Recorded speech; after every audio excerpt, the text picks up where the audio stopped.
araw sa inyong lahat.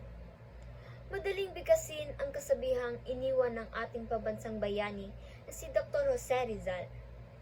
Ang kabataan ang pag-asa ng bayan. Ngunit sa panahon ngayon, marami ang nagtatanong, totoo pa rin ba ito?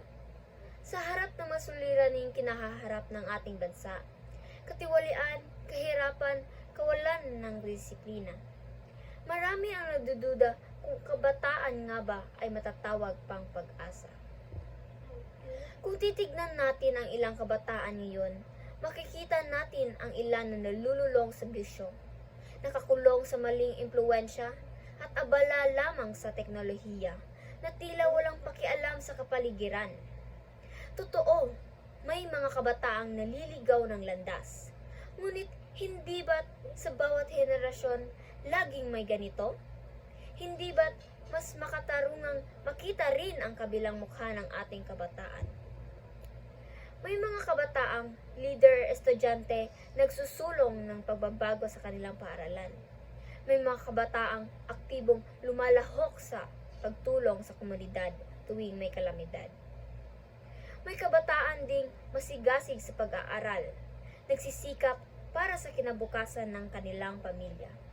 Sila ang mga kabataang pinatutunayan na ang pag-asa ay hindi namamatay. Ito'y muling ipinapasa mula sa isang henerasyon tungo sa susunod. Oo, may mga kabataang naliligaw. Ngunit mas marami pa rin ang nanatiling matatag at handang magsakripisyo. Ang pag-asa ng bayan ay hindi naglalaho hanggat may kabataang naniniwala sa dangal, disiplina at pagkakaisa. Ang tunay na tanong ay hindi kung pag-asa pa ba ang kabataan, kundi kung paano natin sila huhubugin upang maging huwarang mamamayan. Sa huli, ang kabataan ay salamin ng lipunan. Kung nais natin silang maging pag-asa, kailangan natin ng tamang paggabay mula sa pamilya, paaralan at pamayanan.